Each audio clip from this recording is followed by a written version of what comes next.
당신은 지금 벼랑 끝에 서 있다고 느낀 적이 있는가?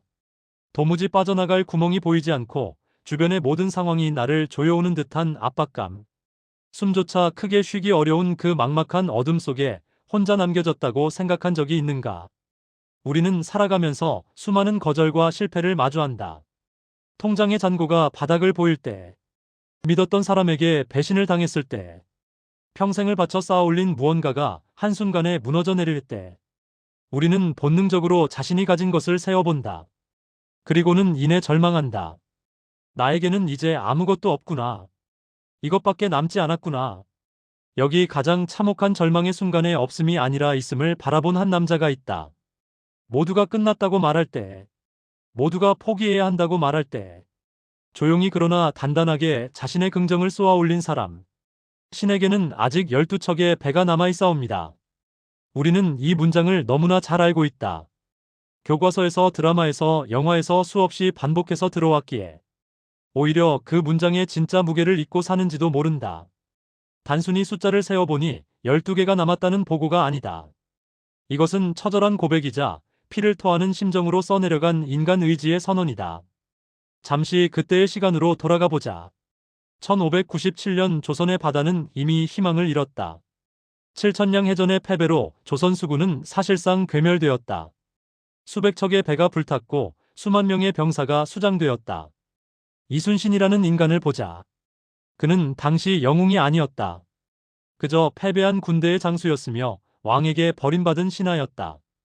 영모의 누명을 쓰고 앞서리라는 끔찍한 고문을 당해 그의 다리는 이미 망가져 있었다. 제대로 걷기도 힘든 육체. 밤마다 고통에 시달리며 식은땀을 흘려야 했던 병약한 몸. 거기에 더해 그가 감옥에 갇혀 있는 동안 그의 어머니는 아들을 만나러 오다 배 위에서 객사하고 말았다. 장례조차 제대로 치르지 못한 죄책감. 왕에 대한 원망. 무너진 군대를 바라보는 참담함. 그가 처한 현실은 단순한 열세가 아니었다.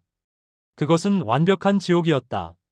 조정에서는 수군을 없애고 육군에 합류하라는 명령을 내린다. 왕조차 바다를 포기했다. 현실적으로도 그것이 맞았다. 수백 척의 일본 정예 함대를 고작 12척의 낡은 배로 막는다는 것은 누가 봐도 자살행위였다. 부하들은 도망치기 바빴고 백성들은 공포에 질려 울부짖었다. 모두가 말했다. 이제는 안 된다고. 이것은 불가능한 싸움이라고. 그때 이순신은 붓을 들었다. 그리고 장계를 올렸다. 지금 신에게는 아직 12척의 전선이 있사옵니다. 그는 불가능이라는 거대한 벽 앞에서 고개를 돌리지 않았다. 그가 주목한 단어는 12척이 아니었다. 그가 주목한 단어는 아직이라는 두 글자였다. 우리의 삶을 돌아보자. 우리는 무언가를 잃었을 때 늘 고작이라는 단어를 먼저 떠올린다.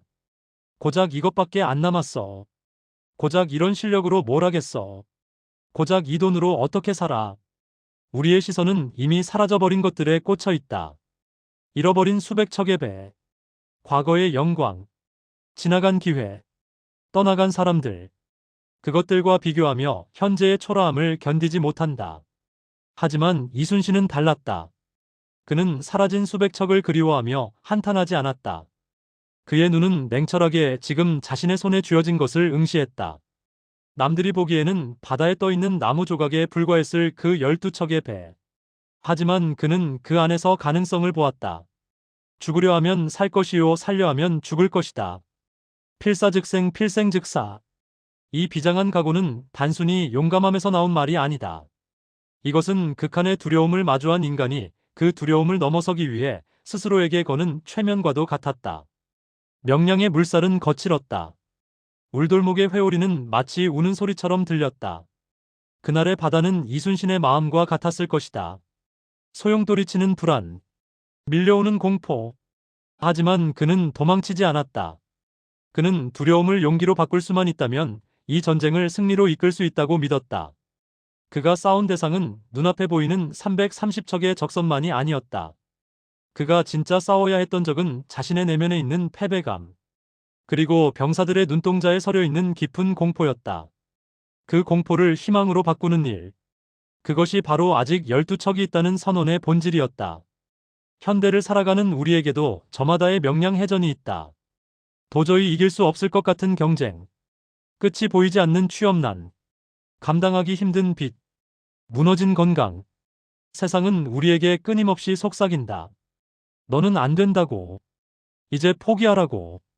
현실을 직시하라고.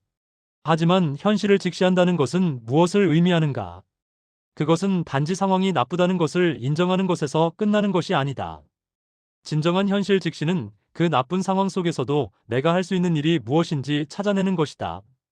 이순신에게 12척은 충분한 숫자가 아니었다. 당연히 부족했다.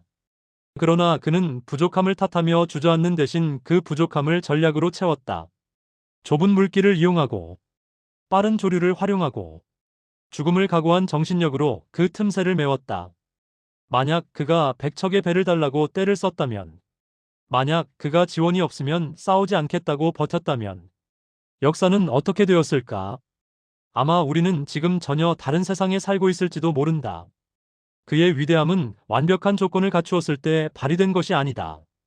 가장 최악의 조건, 가장 비참한 상황, 가장 부족한 환경에서 그는 자신이 가진 모든 것을 쏟아부어 기적을 만들어냈다.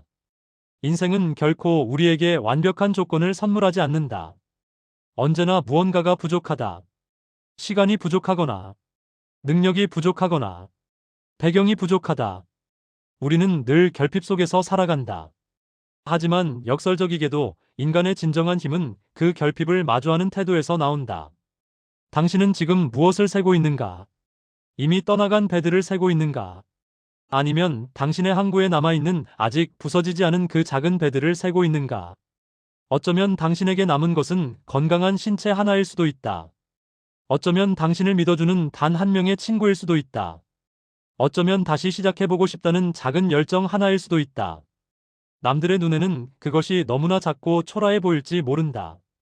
고작 그것 가지고 뭘 하겠냐고 비웃을지도 모른다. 하지만 기억하라. 이순신의 12척도 적들의 눈에는 비웃음거리에 불과했다. 중요한 것은 배의 숫자가 아니다. 그 배에 올라탄 사람의 마음이다. 그 배를 이끌고 거친 파도 속으로 뛰어들 수 있는 그 결단이다.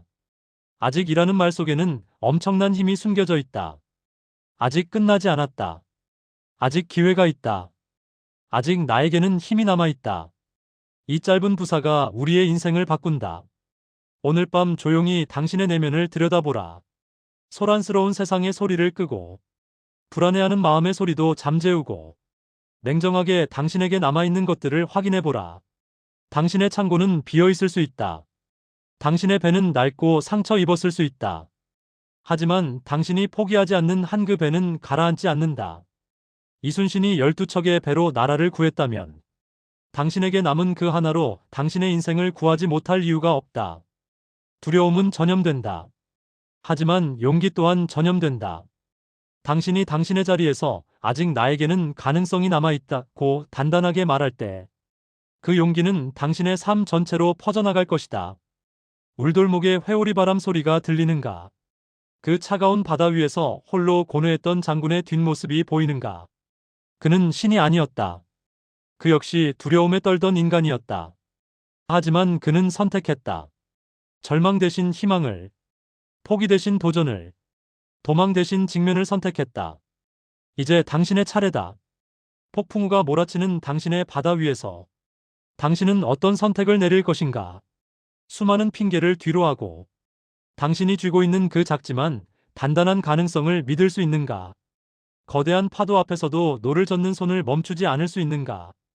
어둠이 깊을수록 별은 더 밝게 빛난다고 했다. 지금 당신의 상황이 가장 어둡게 느껴진다면 어쩌면 지금이 당신의 인생에서 가장 빛나는 반전을 만들어낼 타이밍일지도 모른다. 마지막으로 당신에게 묻고 싶다. 당신의 마음속 깊은 곳 아직 출항하지 않은 당신의 12척은 무엇인가? 그 배는 지금 당신의 명령을 기다리고 있다.